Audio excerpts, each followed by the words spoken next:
fake HOA president knocked over a Vigil cross crowd caught everything on video. What would you do if the person meant to protect your community betrayed it?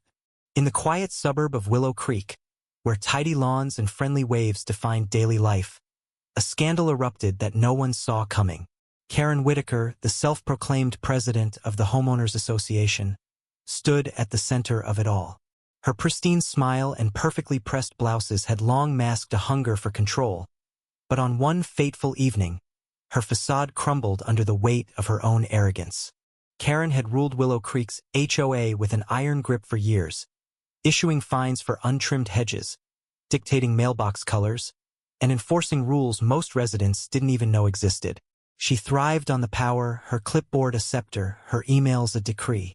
But whispers had begun to spread. Was Karen even the legitimate president? No one could recall an election, only her bold claim to the title after the previous president moved away.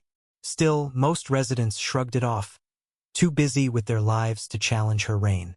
That is, until the Vigil Cross incident. The cross stood in the community park, a simple wooden structure erected to honor Mia, a local teenager who'd lost her life in a car accident months earlier. Adorned with flowers, candles, and handwritten notes, it was a sacred space for grieving neighbors. Karen, however, saw it as an eyesore, a violation of her meticulously curated neighborhood aesthetic. One evening, as the sun dipped low, she marched to the park, her heels clicking with purpose. Without a word, she shoved the cross over, watching it crash to the ground, petals scattering like confetti in a storm. She didn't notice the crowd gathering nearby, phones already recording. The truth unraveled faster than Karen could backpedal. The crowd wasn't just a handful of mourners. It included Jake, a quiet newcomer who'd moved to Willow Creek weeks earlier. Jake, a former investigative journalist, had grown suspicious of Karen's unchecked authority. He'd spent days digging through old HOA records, uncovering a bombshell. Karen's presidency was a sham. There was no election, no vote, no record of her appointment. She'd simply seized the role, forging documents to cement her power. Jake had been waiting for the right moment to expose her, and Karen's destruction of the Vigil Cross handed him the perfect opportunity. As Karen stood over the broken cross, smirking, Jake stepped forward, his phone live-streaming to the neighborhood's private group chat. "This is your HOA president," he said, his voice steady but laced with fury. "Not only did she lie about her position, but she's desecrating Mia's memory." The crowd gasped, murmurs rippling like wildfire.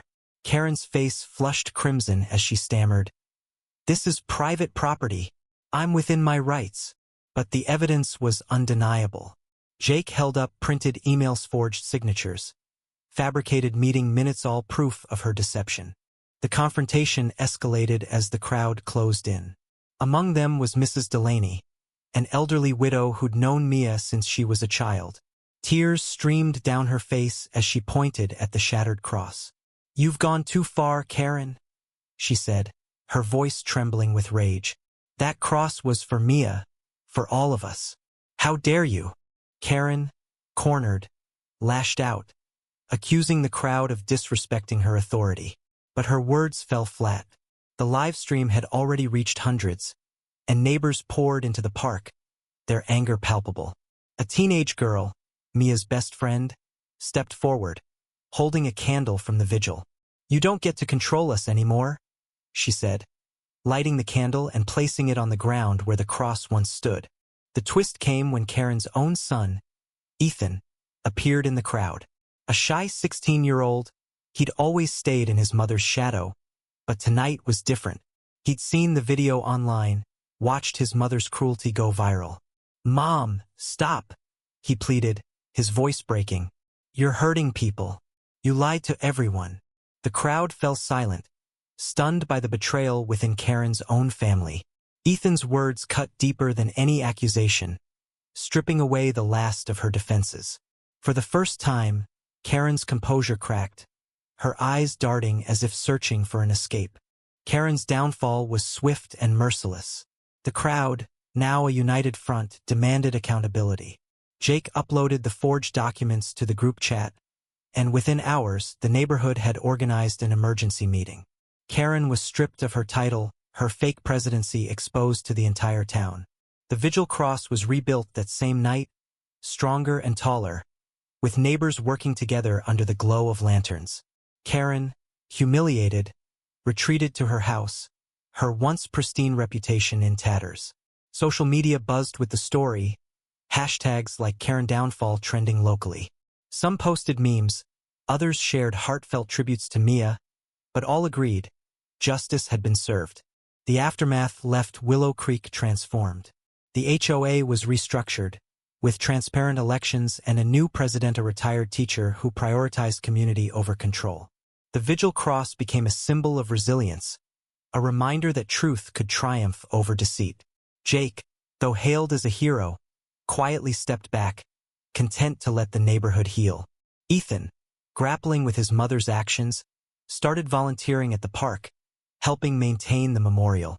Karen, meanwhile, faded from public view, her name a cautionary tale whispered at block parties.